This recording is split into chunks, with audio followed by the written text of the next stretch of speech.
Sir जैसे हम अपने भारत में देखते हैं तो इस समय ऐसी स्थिति कहीं-कहीं दिखती है कि संस्कृत की बहुत दुर्गति है। अगर हम जेन ज़ी की बात करें या मिलेनियल्स की बात करें, तो आजकल मॉडर्निटी के नाम पे ना ऐसा हो गया है कि मैं एक दिन ऐसे खड़ी थी, तो 2 बच्चे एक लड़की कहती है कि वो चिल्लाई तो दूसरे ने पूछा कि क्या हुआ? तो वो कहती है कि अ, डॉग की टेल मेरे लेग पे लग गई ब्रो। मतलब ना ये इंग्लिश है, ना ये हिंदी है। तो मैं ये जानना चाहती हूँ कि क्या ऐसे इनोवेटिव टूल्स हैं या मेथड्स हैं जिससे जैसे मुझे तो संस्कृत बहुत पसंद है और मैं बहुत दुर्भाग्य समझती हूँ अपना कि मुझे संस्कृत सीखने का स्कूल में मौका नहीं मिला and thanks to national education policy कि अब उस चीज़ को मेन स्ट्रीम में लाने की बात की जा रही है। तो ये तो लेकिन हमारे टाइम पे ये चीज़ हो नहीं पाई। तो हम मतलब ऐसे क्या इनोवेटिव टूल्स और मेथड्स होने चाहिए कि जिससे उनका भी एक इंटरेस्ट बने संस्कृत के टूवर्ड्स या नहीं, हिंदी ही आज सीख आज ले। के समय में बहुत ये डेवलप हो चुके हैं। जी। आपको जैसे सेंट्रल संस्कृत यूनिवर्सिटी है, उसका कॉरेस्पॉन्डेंस के थ्रू भी है। एक प्रोफेसर पुष्पा दीक्षित हैं, वो बड़े इनोवेटिव तरीके से सिखाती हैं। संस्कृत भारती का भी काफ़ी अच्छा है और सब जगह ये है, ऑलरेडी है। हमारे जेएनयू में भी हमारे सेंटर में जो है वो जो सेंट्रल संस्कृत यूनिवर्सिटी के द्वारा ही वो एक चल रहा है प्रकल्प। तो आज कोई व्यक्ति यदि संस्कृत सीखना चाहता है तो बहुत सरल तरीके से वो लोग सिखाते हैं और बच्चों के लिए भी काफ़ी मटेरियल डेवलप हो गया है। हुँ। जैसे गा के सीखना, हुँ, हुँ, हुँ, हुँ। जैसे बड़ा रोचक ढंग से सीखना, हुँ, हुँ। तो ऐसे बहुत सारे मटेरियल भी अवेलेबल हैं अभी। इसीलिए बात उसकी नहीं है, बात है कि हमारे अंदर का संकल्प हो कि हम सीखना चाहते हैं। जितना टाइम हम लगाते हैं और विदेशी भाषा सीखने में, उसका 25% भी टाइम यदि हम लगाएँ, तो लगता है हम विद्वान हो जाएँगे, क्योंकि आज भी घर में सुबह से लेकर और रात तक जिस शब्दावली का प्रयोग करते हैं, उसमें 80% संस्कृत के वर्ड। जैसे फॉर एग्ज़ाम्पल? जैसे एग्ज़ाम्पल क्या, जो घर में जितनी चीज़ें आप यूज़ करते हैं, तो उसमें तो सबके नाम आपके जो हैं, सबके नाम संस्कृत में हैं। आप दिन भर उनका नाम लेते हैं। आप जो जितने आप खाने-पीने की चीज़ का नाम लेते हैं, वस्त्र बोलते हैं, सारी चीज़ें जो है वो संस्कृत में ही फिर बोलते हैं। तत्सम और तद्भव वाली भी एक चीज़ आ जाती है ना? तो तत्सम और तद्भव तो एक ही बात है ना। आप संस्कृत में दंत कहते हैं, वही दाँत बोलते हैं।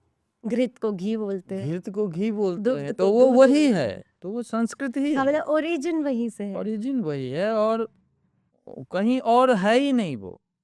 ये तो भाषा तो ऐसी चीज़ है ना कि संस्कृत के विद्वान ही यदि आप देखेंगे तो वो 4 स्टेट के उनमें थोड़ा बोलने में चेंज आ जाता है। हुँ। तो चेंज आता है तो कोई दंत बोलता है तो कोई दाँत बोल देता है।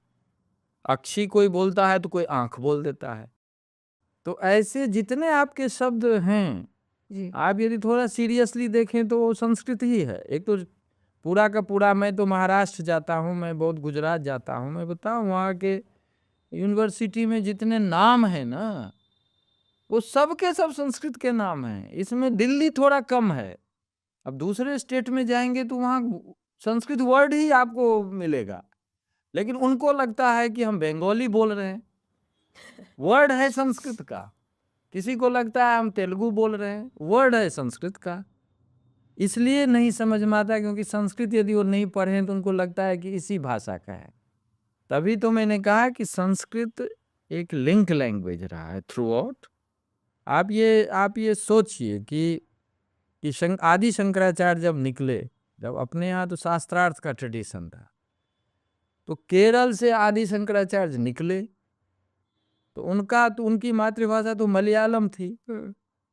तो जब वो आके इतने लगभग 80 से ज़्यादा जो स्कूल्स के जो उस समय के आचार्य थे, उससे जो उन्होंने घंटों-घंटों शास्त्रार्थ किया है, तो मलयालम में तो किए नहीं होंगे और हिंदी में भी नहीं किए होंगे, तो किस भाषा में किए? तो जो भी भाषा उस समय की जो कनेक्टिंग लैंग्वेज थी, जिसको आज अंग्रेजी ने रिप्लेस कर दिया है, तो वो कनेक्टिंग लैंग्वेज ही संस्कृत थी। और अपने स्टेट में लोग अपनी मातृभाषा में बोलते थे, लेकिन जब अपने स्टेट से बाहर निकलते थे तो वो संस्कृत में बोलते थे। क्यों? क्योंकि संस्कृत टीचिंग और रिसर्च का थ्रू आउट लैंग्वेज रहा है और ये भारत को जोड़ के रखता था। जैसे कि वैचारिक दृष्टि से भारत में एक सूत्रता है, वैसे भाषिक दृष्टि से संस्कृत के कारण एक सूत्रता है।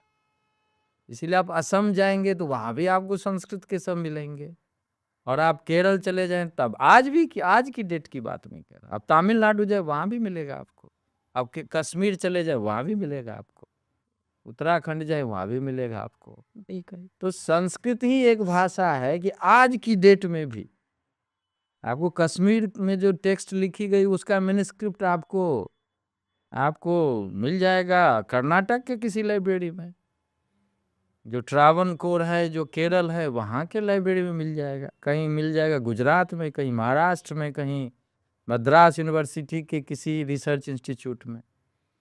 ये दूसरी भाषा में नहीं, आपको आज भी ये नहीं अवेलेबल है।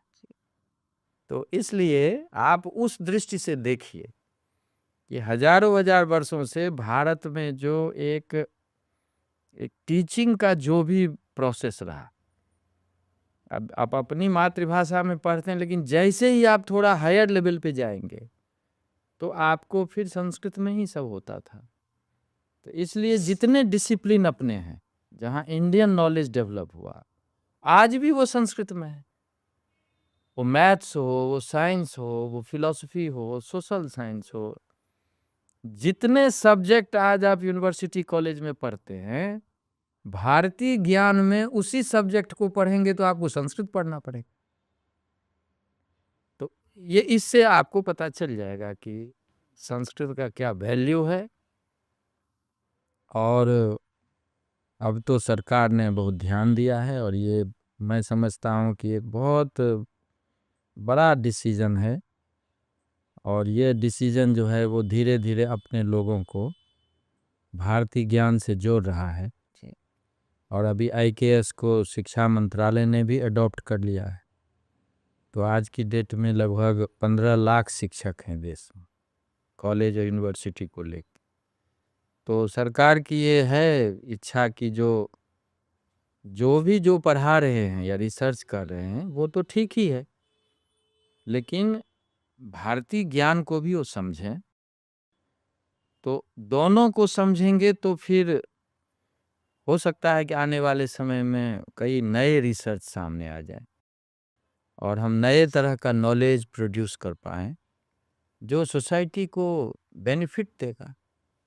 अभी हम वन साइडेड नॉलेज सिस्टम को लेकर चले आ रहे हैं, और वो that is only western knowledge system. लेकिन हमारे वेद में ही लिखा है कि आनो भद्रा कृतवो यंतु विश्वता। हम दुनिया के किसी भी अच्छे ज्ञान का स्वागत करते हैं जी। लेकिन हमने ये किया कि स्वागत को हमने मजबूरी बना दिया, और मजबूरी के कारण अपने ही लोगों को अपने ही ज्ञान से वंचित कर दिया। ये तो एक तरह से एकेडमिक क्राइम है ना, कि आप जनरेशंस को आपने अपने ज्ञान से वंचित रखा। तो ये तो पॉलिसी मेकर को सोचना चाहिए।